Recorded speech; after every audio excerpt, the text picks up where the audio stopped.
no doubt Skullface's plan is almost complete. At that point, I will no longer be of use to him. I must leave behind this record at least. A record of how the ancient vocal cord parasites became these abominable ethnic cleansing parasites.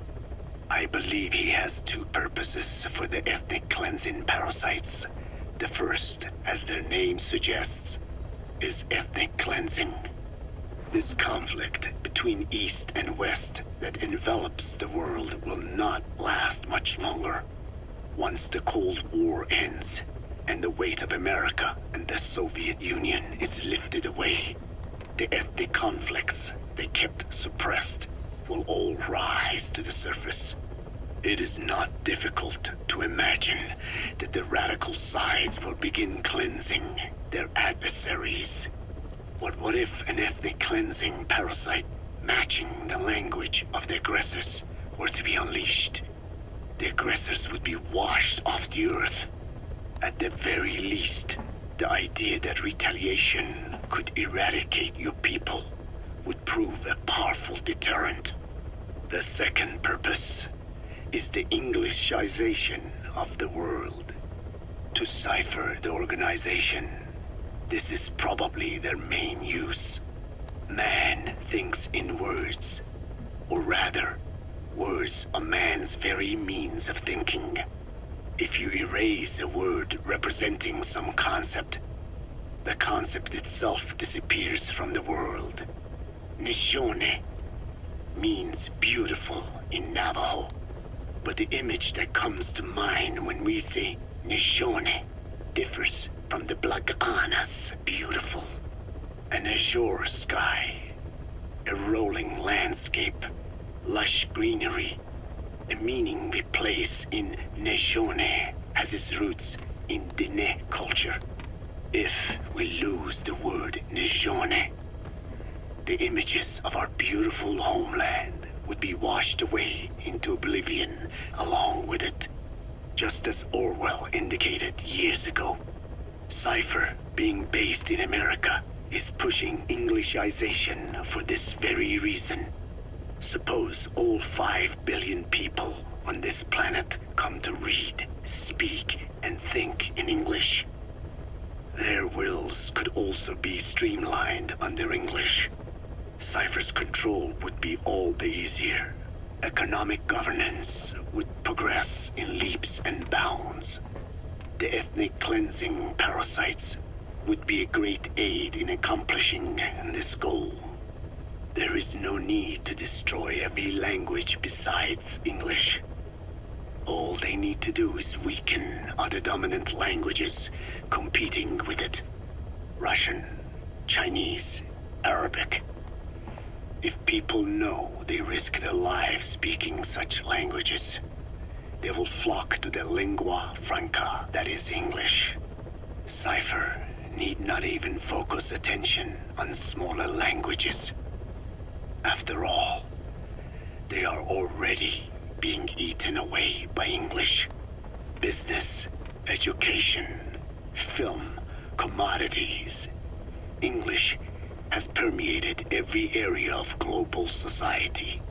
I can see this when I look at young Dene. Some of them have already lost their grasp of the Navajo language. It is said that over 2,000 languages of the world are facing extinction. This very moment, cultural concepts and forms of expression are disappearing forever. The spread of electronic networks gives greater meaning to Englishization. Networks have no national borders. By basing them on a single language, they can penetrate deeper into and between people. That basic point of unity provides the ideal environment for someone who aims to control people's wills. But how does this differ from building the Tower of Babel? The ethnic cleansing parasites attempt to rob man of his words. Such irony. It was the vocal cord parasites that gave words to him in the first place. Ancient man had no language.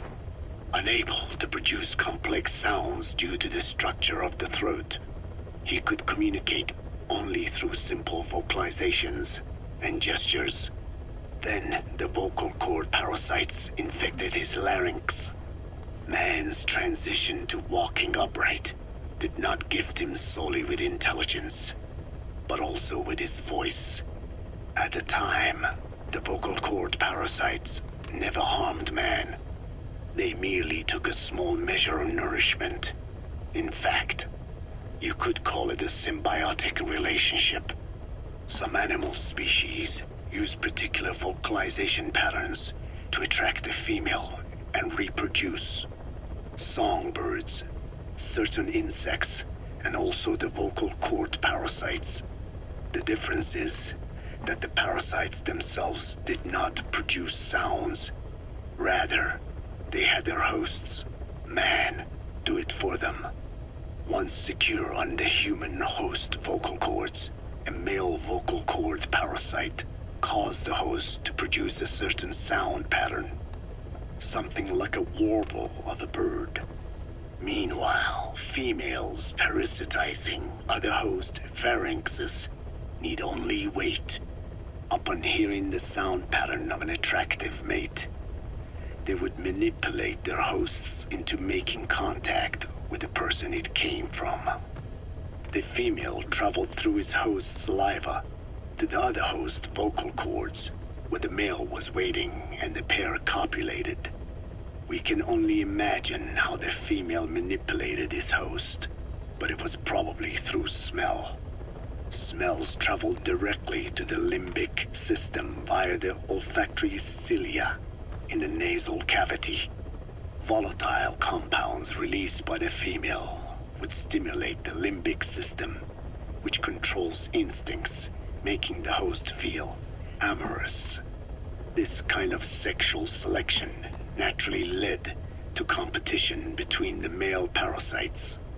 Males that had their hosts produce sounds perceived by females as more attractive succeeded in copulating and producing offspring. Evolutionary traits caused by sexual selection are curious. The peacock's feathers, the mannequin's dance, the firefly's luminescence pattern. Even with courtship behaviors that are not advantageous to survival, those individuals that excel in them produce offspring, and it escalates with each generation. The same was true of the vocal cord parasites. Courtship vocalization rhythms and intonations became more sophisticated, and in order for man to produce such sounds, they had to alter his vocal organs. By lowering the position of the larynx and developing resonating chambers, they enabled more complex pronunciations. But that was not all. The vocal cord parasites activated a transcription factor that would later control man's language ability. A protein that, due to its appearance, is called forkhead box protein P2, or FOXP2. Activating this transcription factor led to the development of brain function capable of creating sophisticated frequency changes. This was the pinnacle of the vocal cord parasite's prosperity. However, this sophisticated pronunciation control was too useful for man to ignore. Once human sexual activity ceased to be only seasonal, and having lost pigment-based sexual characteristics, distinctive vocalizations became the most effective means for humans to attract mates as well.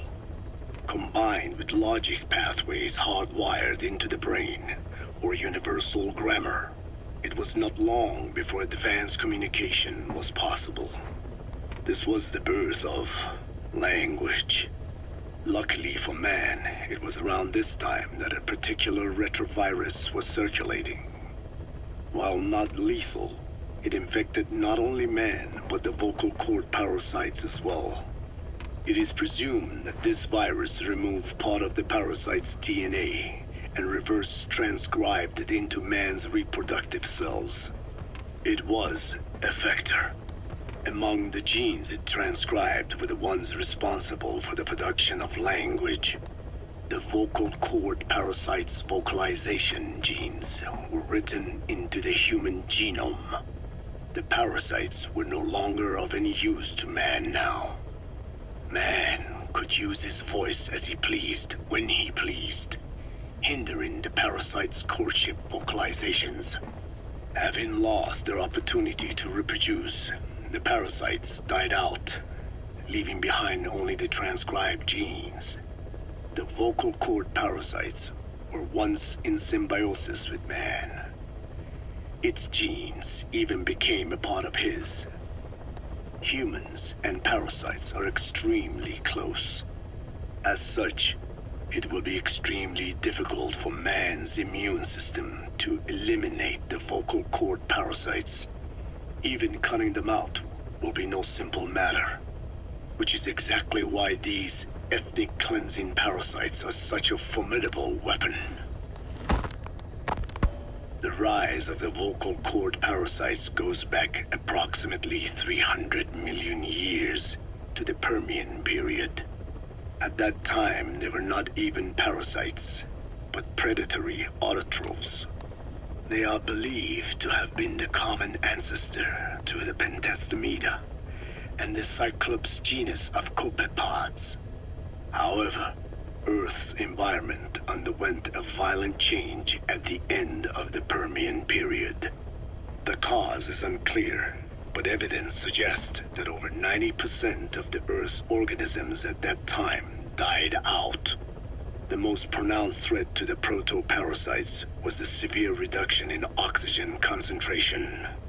The result was cladogenesis, a splitting that gave birth to a new strain that could parasitize other organisms' respiratory apparatus. This survival tactic helped lower their oxygen consumption, and inhabiting the throat kept them securely in contact with inhaled air. The best survivors were those that parasitized the reptiles that flourished at the time. Entering the Triassic period, the reptiles evolved into dinosaurs, and the proto-parasites shared in their success.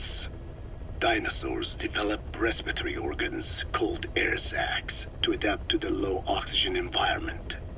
These in particular helped the proto-parasites thrive. But another trial awaited them. The end of the Triassic period saw another drastic change in the Earth's environment. For most parasites, the male and female take the same host. Many are, in fact, hermaphrodites. Originally, the vocal cord parasites were as well. But for any strain to ride out a severe environmental change, it must secure a steady pool of genetic diversity. Another split. Now the newest strain procreated with mates found in other hosts. And in order to increase its encounters with those mates, the new strain utilized the voice of its host. They came to inhabit the host's vocal cords. This truly was the birth of the vocal cord parasite. The parasites developed the host's pharynx to form resonating chambers and used them to produce sophisticated mating calls. The relatively upright posture of the dinosaurs was important in this, because the crooked L-shaped pharynx was more suited to the development of resonating chambers. These developments ushered in a time of great prosperity for the parasites. But for the third time, the parasites had a major hurdle to overcome. The meteorite impact at the end of the Cretaceous period, which spelled the end of the dinosaurs. With their hosts extinct, the vocal cord parasites had no option but to find a new habitat. Birds. As genetic successors to the dinosaurs, with functioning air sac apparatus already in place, birds were the perfect choice. But the parasites could not survive in birds that flew at high altitudes with thinner air. So they parasitized ground-dwelling birds and altered their respiratory system for the sake of reproduction. They gave the birds the means to produce sophisticated sounds, the syrinx responsible for chirping.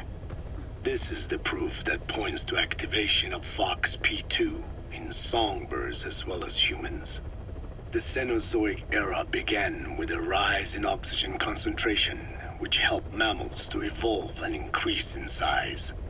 The parasites then shifted to humans as a more effective host. Humans' bipedal upright walking meant that our throats could support larger resonating chambers. At first, vocal cord parasites entered humans using birds as their intermediate host. But eventually they changed to conducting their entire life cycle within human hosts. What happened next is as I have already described. People took the vocalizing prowess given them by the parasites and made it language, and once the parasites could no longer use it as their mating call, they died out. Or in other words, the parasites overcame all evolutionary hurdles except humanity. Skullface shared his opinion on this matter. He said the Ethnic Cleansers Project was sure to succeed. After all, the parasites had a grudge against us humans. To think we awoke them after such a long slumber, just so they could sate their thirst for vengeance. It is terrible, unforgivable, and yet it is what I have done. I learned of the vocal cord parasite's existence in literature belonging to the Foundation. It was little more than a theory. The question was, why does only Homo sapiens among all primates have highly developed language? Human versus everything else. The missing link between these was the mystery that gave rise to this theory. I was fascinated by the idea of their existence. In the Dene creation myth, the Neo Dene, who first inhabited the world, were insect-like creatures. I came to imagine that those insect-like creatures could be humans living in symbiosis with the vocal cord parasites. But I had not the faintest idea of how I could resurrect them. That is when Skullface came to me. What he offered me was not just assistance with my metallic archaea research. He told me the vocal cord parasites really existed. And not only did they exist, they had already been brought back to life in the modern age. An ancient human cadaver, host to the parasites of the time. Cypher excavated such a cadaver from a permafrost region and isolated the DNA coding of the vocal cord parasites. Naturally, they were long dead and could not be brought back, but there was an alternate vessel they could use. A relative species of the Pentastomida discovered in China. It had adapted to live in the nasal cavity of animal hosts, but its genetic sequence showed signs of common ancestry with the vocal cord parasites. Ontogenesis, the path of an organism to maturity, is like a roadmap of the phylogenetic evolution of the entire strain. Cypher used this to effect a reverse evolution of the modern parasite and resurrect the vocal cord parasites. They interposed a developmental mechanism to the ontogenetic stage analogous to when the relative species first appeared, the point at which it split from the vocal cord parasites, forcing its evolution down the other path, the vocal cord parasite path. The larvae is produced by the vocal cord parasites, reborn. I do not know in detail how Cypher accomplished this, but clearly they have access to high-level genetic technologies. Skullface said it was the work of a genius woman scientist, and that the relative species in question was first discovered by a group once called the Philosophers. I was tasked with modifying the resurrected parasites. He charged me with two demands. First, to add lethality to these organisms that had once lived in peace with man, by unleashing the larvae's latent desire to consume nutrients from the host's lung tissue, making them eat and eat until the lungs were destroyed. Second, to have both male and female inhabit the same host and copulate then and there, only when exposed to specific pronunciations continuously over an extended time. What he would do to the Dene if I failed. I had no choice. Originally, the ultimate objective of the ethnic cleansing parasite project was the identification of not only languages, but of actual cultures. Language is deeply connected to ethnicity, but many languages are employed by multiple ethnic groups, and confrontation between those ethnic groups is by no means rare.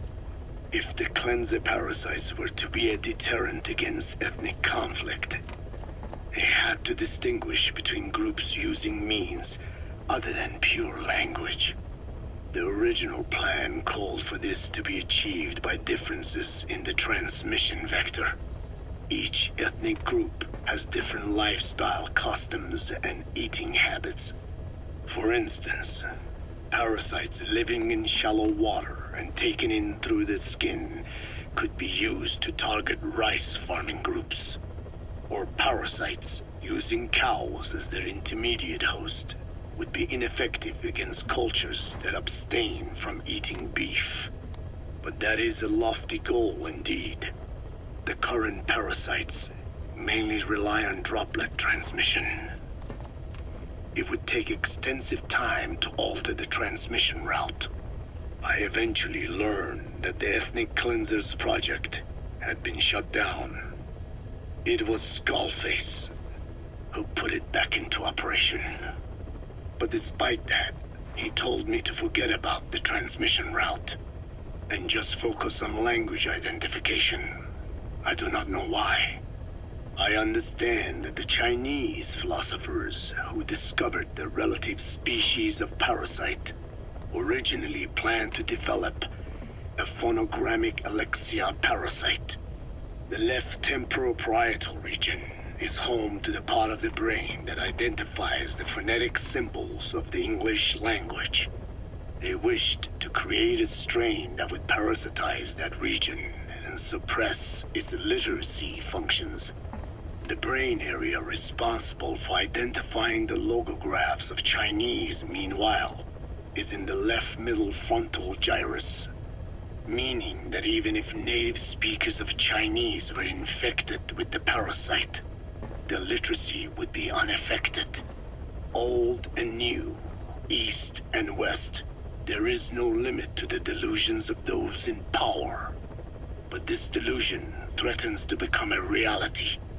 I have to do something to stop this. There must be something I can do.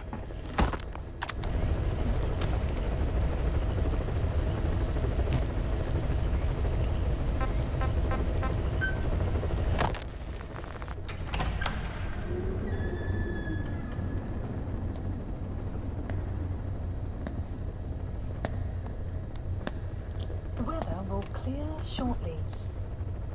a.k.a.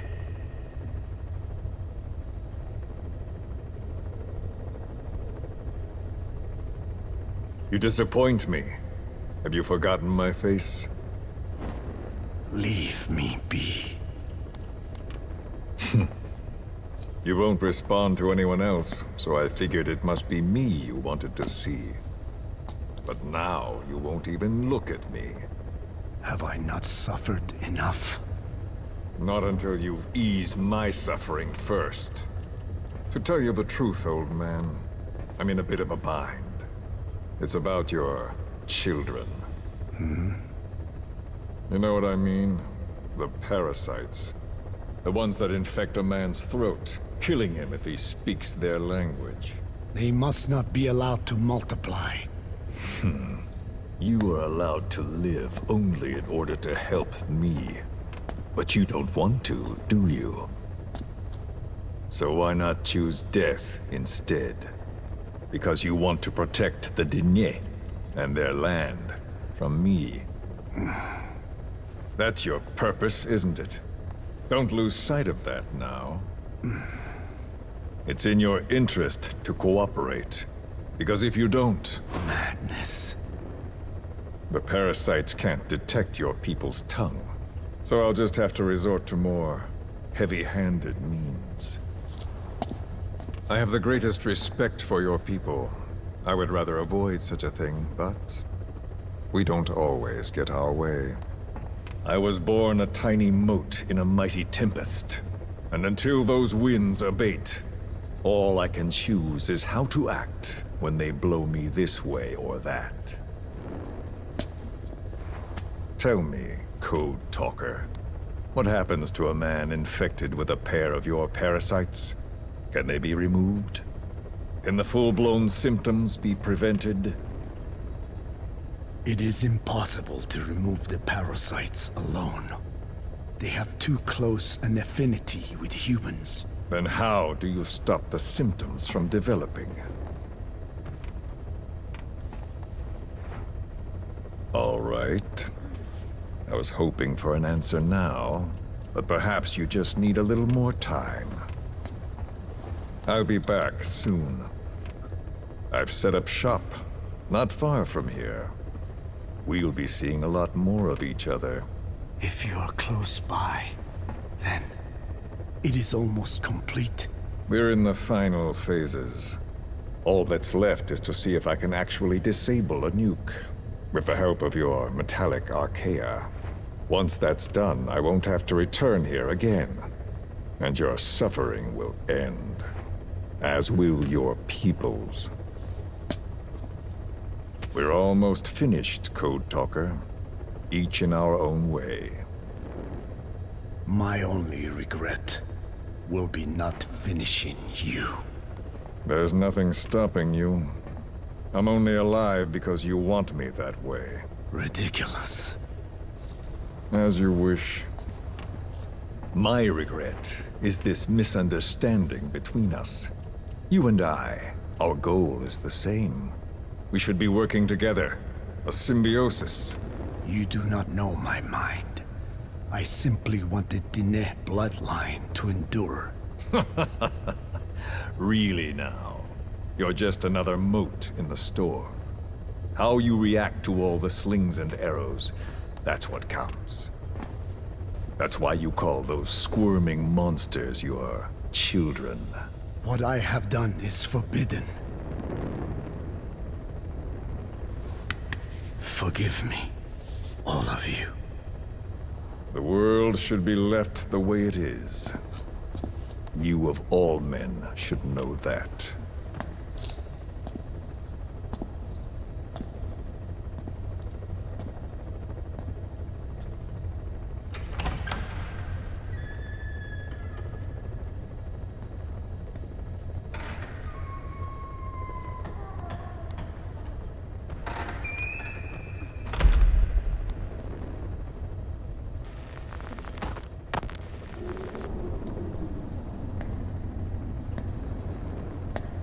Forgive me, but my schedule has changed. The time for grace and good manners has now run out.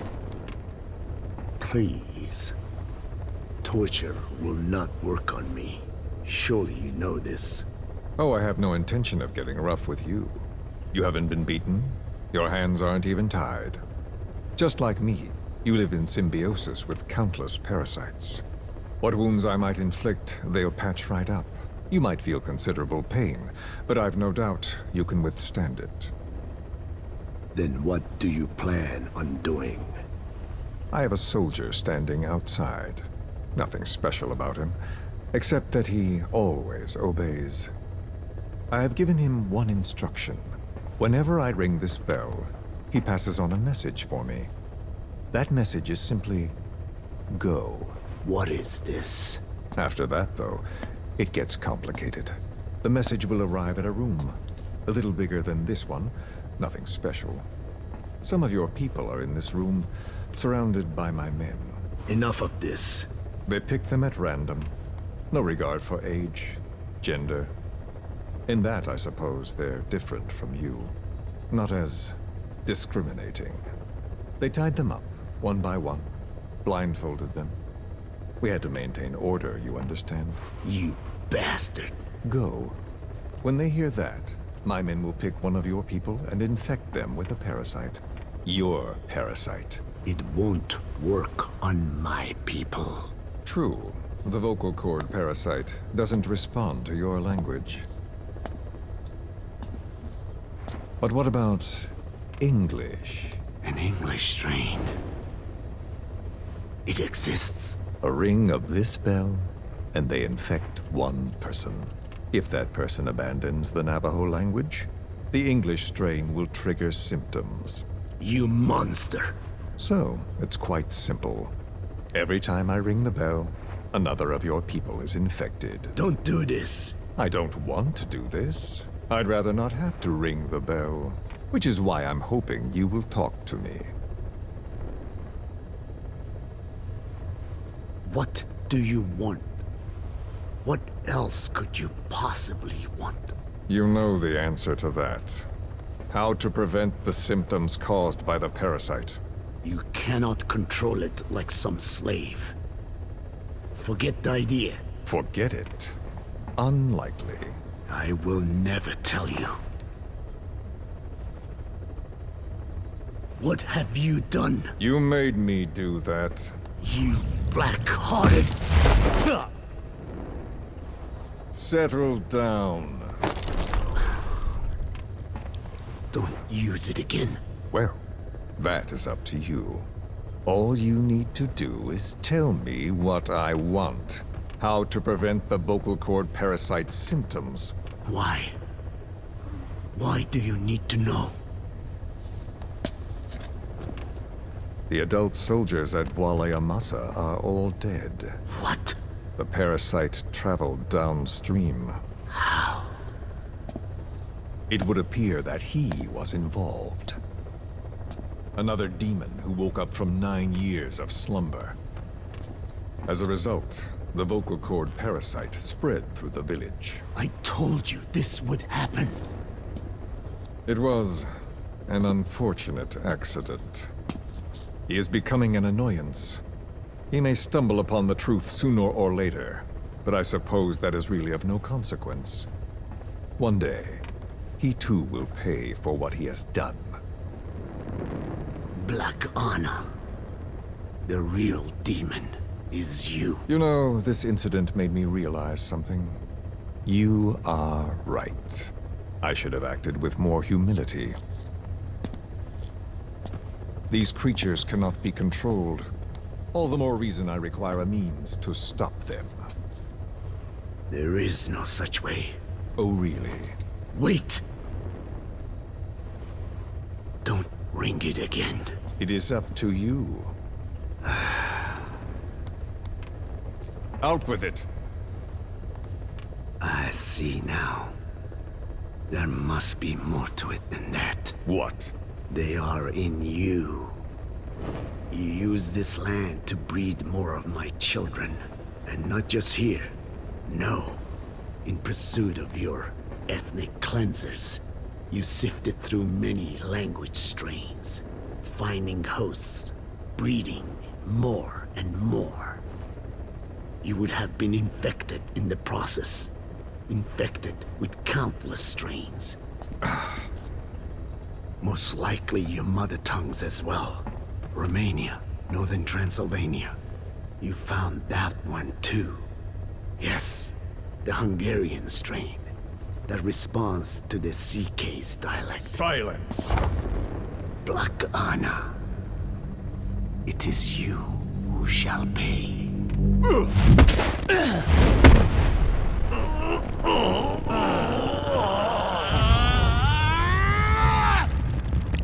this your retaliation, old man?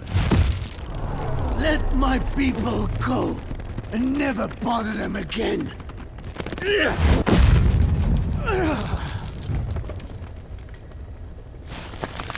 You heard me. What now? What? No! What are you doing? I am not afraid. I probably have every language strain inside of me. Meaning all the world's languages are already lost to me. But that suits me fine. If need be, I myself can produce whatever strain is needed. And that means nothing to you.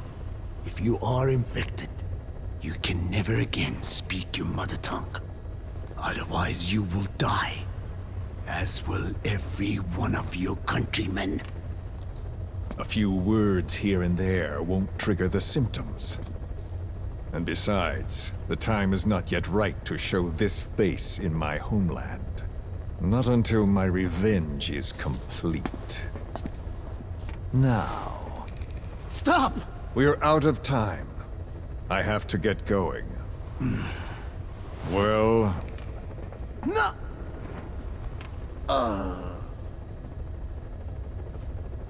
Radiation. It's radiation. Radiation, of course. So it can be used. But how much? I do not know. Radiation denatures their reproductive cells, preventing them from mating. Same principle as the sterilization technique. The reproductive cells are more sensitive to radiation than the rest of the body. But I have not tested it. There is no telling what mutation could result, or how the host may be affected. Not to mention what could happen if this is done post-infection. I don't care. This plan goes into action now. As long as it works, the details can wait. You wouldn't be lying to me, of course, old man. I can guarantee nothing. I owe you my life. My body has been burned on countless occasions, but it survives, thanks to your children. That is why I trust you. Then do not repeat my mistake. What's that? In the West, it is said that the Word became flesh and dwelt among us. In the East, it is said the man of flesh brings spiritual power to words. The people knew back then that these creatures carry the gospel. They do not belong in our hands. They must not be touched. How enlightening. I'll remember that. Consider this my thanks. What are you? Catch. No!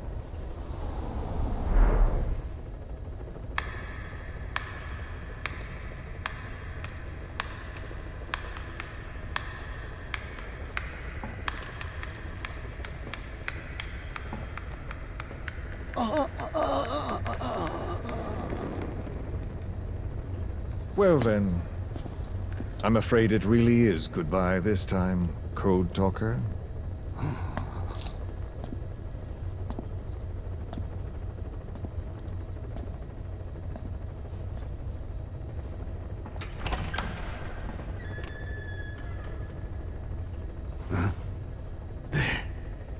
There is no soldier. Huh. Now where did he run off to? Guess he wasn't as obedient as I thought. There never was any soldier. So long. You!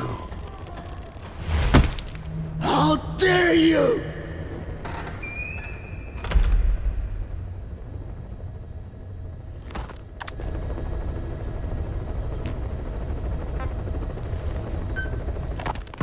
Boss, we gave Ralph, that kid who died in the accident, a burial at sea. The man in charge of that facility has been severely punished. But ever since, the kids have been acting strange. It's obvious they've lost their trust in adults. I was getting reports of them ignoring the staff, or getting insolent, and even violent. And a few days later, several of the kids did a disappearing act. They snuck into choppers and shipping containers and got off base. Why? Your guess is as good as mine. These kids were born in a war zone, and forced to grow up as warfighters. If they're left alone, war is how they'll die. But I thought we showed them there are other reasons to live. I never liked having children on Mother Base. But the thought of them going back to the battlefield and picking up their old lifestyle is something I can't stomach. It makes me think of Chico, 9 years ago. We have to get those kids back. Hell, they know too much about our operation. I never expected even the kids to betray us.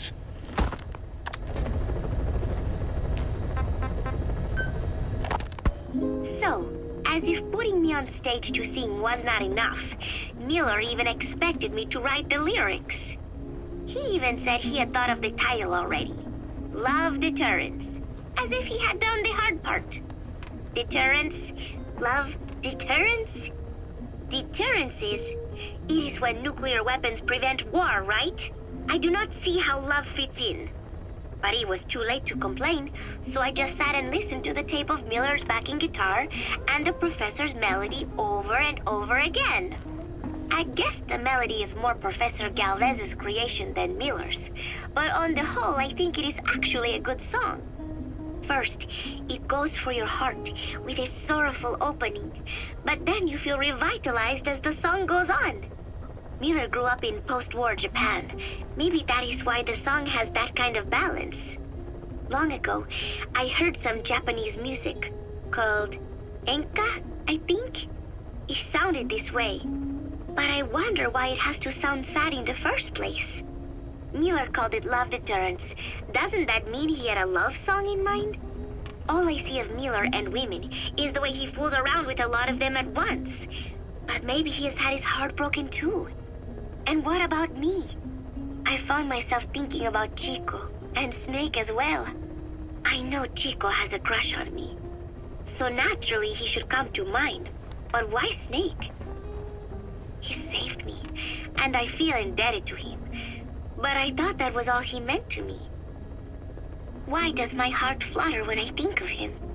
It is embarrassing to be unable to control this emotion. There has to be a way to suppress it, to forget it. But maybe that is what love deterrence is? With that thought in mind, I went to my desk and began to write and write. Just 3 days left until Peace Day.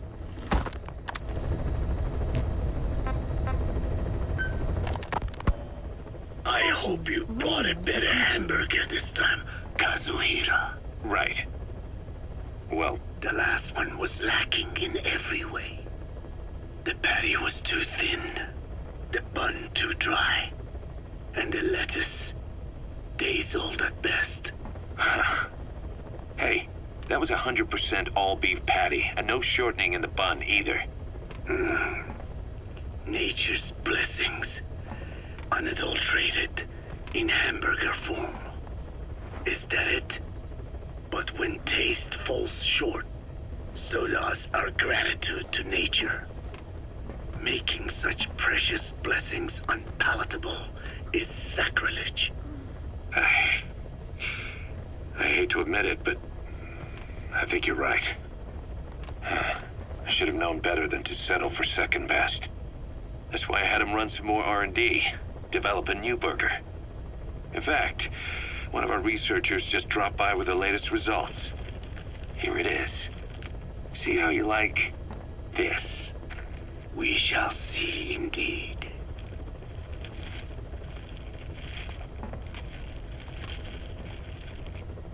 I thank you for this bounty, Mother Earth. So, what's the verdict? Not bad. And? But it does not hold a candle to what I ate back home.